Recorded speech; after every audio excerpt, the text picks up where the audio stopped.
मैंने भी अपनी कुछ मुद्दों को लेकर गारंटी दी है, जैसे हमारे सम्मानीय मुख्यमंत्री जी ने गारंटी दी है, उनके पद चिन्हों पर चलते हुए मैंने कुछ गारंटियां दी है। जैसे अजमेर विरासत में मिली कारीगरी से सजे गहनों पर इस त्योहार तनिष्क लाया है गोल्ड ज्वेलरी की मेकिंग और डायमंड ज्वेलरी की वैल्यू पर 20% तक डिस्काउंट और पुराने सोने पर 100% exchange value. Tanishq, India motor circle, Ajmer. शर्तें लागू। नमस्कार, आप सब प्रेस भाइयों को मेरा बहुत बहुत नमस्कार। अजमेर की जनता को मेरा बहुत बहुत नमस्कार। आज मैंने जो प्रेस कॉन्फ्रेंस रखी है, केवल अपनी आवाज़ को जो आपके माध्यम से जनता तक पहुंचाने के लिए प्रेस कॉन्फ्रेंस रखी है। किन मुद्दों पे आपने 7 गारंटी के बारे में यहाँ लिखा है? 17 गारंटी और आपने बताइए क्या है गारंटी, क्या है? देखिए 10 गारंटी हमारे सम्मानीय मुख्यमंत्री जी ने पहले दी और उनको लागू कर दिया गया, और 7 गारंटी हमारे मुख्यमंत्री जी ने और दी, वो भी जब सरकार आएगी वो लागू हो जाएगी। उन्होंने गारंटी दी है, मैंने अपनी ये गारंटी दी है, काम की गारंटी दी है। मैंने भी अपनी कुछ मुद्दों को लेकर गारंटी दी है, जैसे हमारे सम्मानीय मुख्यमंत्री जी ने गारंटी दी है, उनके पद चिन्हों पर चलते हुए मैंने कुछ गारंटियाँ दी है। जैसे अजमेर में दक्षिण विधानसभा का जो क्षेत्र है उसमें नालों का पूरा जाल फैला हुआ है, और उसकी वजह से पानी का ड्रेनेज सिस्टम इतना ख़राब है, उससे जनता के पूरे बारिश आती है, थोड़ी सी भी आधे घंटे की बारिश आती है, हर व्यक्ति के घर में पानी भर जाता है, ज़्यादातर लोगों के निचली बस्तियों में भी, और जो थोड़ी संपन्न बस्तियाँ हो गया अब तो पानी उनमें भी भरता है। तो मैं ये चाहती हूँ कि वो ड्रेनेज सिस्टम किस तरह से सुधारा जाए। वो मैं विधायक बनती हूँ तो मैं उस पर काम करूँगी सबसे पहले।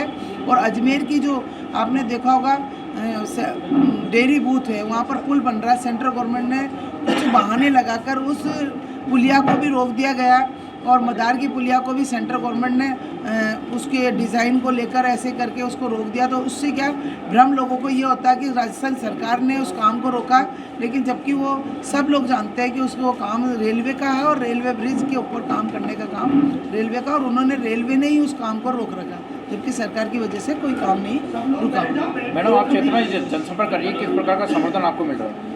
मैं क्षेत्र में जनसंपर्क कर रही हूँ, मुझे जनता का पूरा प्यार मिल रहा है और जनता का पूरा आशीर्वाद मिल रहा है, और जनता चाहती है कि हम 20 साल का जो इस तरह का शासन है उसको मतलब अब अपने वोटों से नया शासन आए और नई हमारा चेहरा आए। आपके सामने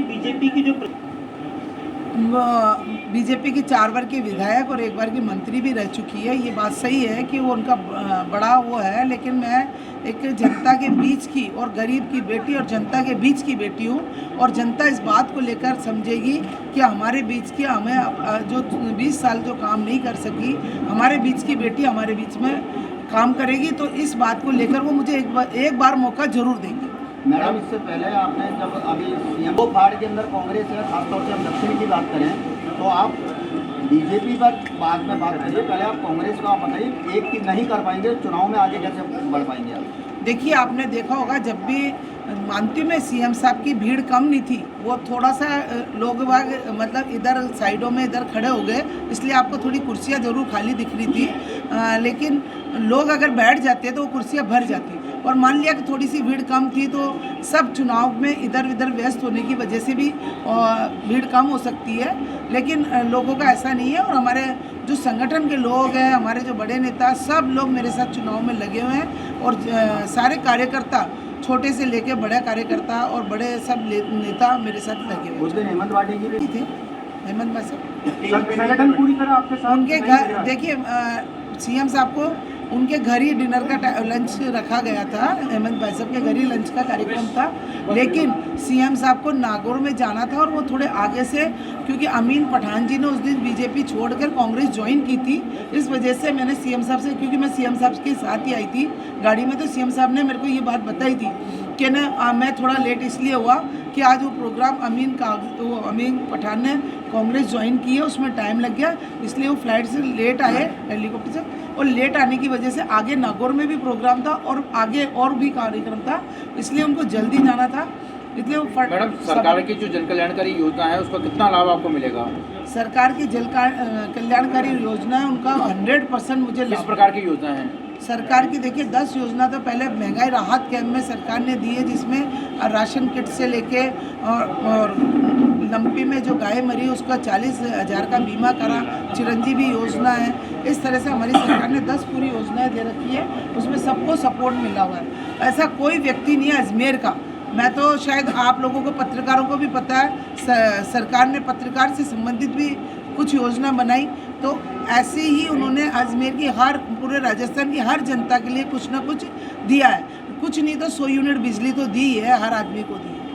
आम कार्यकर्ता के रूप में आपको टिकट मिला है, किन किन प्रकार की चुनौती आपको मिल रही है और क्या समर्थन आपको मिल रहा है इसका? देखिए, आम कार्यकर्ता को टिकट मिलने से आम कार्यकर्ता में बहुत रुझान है, मोटिवेशन है उनमें, और अपने आप को वो ये सोच रहे हैं कि हम द्रौपदी और चुनाव लड़ रहे हैं। इस तरह से वो चुनाव लड़ रहे हैं और जनता में ऐसा लग रहा है कि किसी एक अच्छे कार्यकर्ता को टिकट दिया गया है और जनता चाहती है कि ऐसे ही व्यक्तियों को टिकट दिया जाए जो ज़मीनी स्तर से हो और उनकी बात सुन सके, उनके पास जाके बैठ सके। मैडम, बीजेपी हिंदुत्व के नाम पे चुनाव लड़ रही है और उसी के नाम पे वो वोट मांग रहे हैं। कांग्रेस किसके नाम पे चुनाव लड़ रही है और किस तरीके से वोट? देखिए, कांग्रेस का नारा हमेशा रहा सर्वधर्म का, कभी भी कांग्रेस ने जातिवादी नहीं किया हमेशा। अब मेरे गले में पट्टा देख लो, अगर हिंदूवादी के लिए लड़ रहे हैं तो मेरे गले में भी देख लो आप, राम भी है और वो भी है दुर्गा देवी। तो अगर वो हिंदुत्व की बात करते हो, हम क्या हिंदू नहीं? हम भी हिंदू। सब धर्म को लेकर कांग्रेस अपना काम करती है और सर्व धर्म को लेकर साधती है, और हिंदुस्तान का जो संविधान है उसमें भी लिखा हुआ है कि सर्वधर्म समाज को लेकर चलेगी। तो हम अपने संविधान के अनुसार। 25 नवंबर को मतदान होना है, क्या कहना चाहेंगे आप?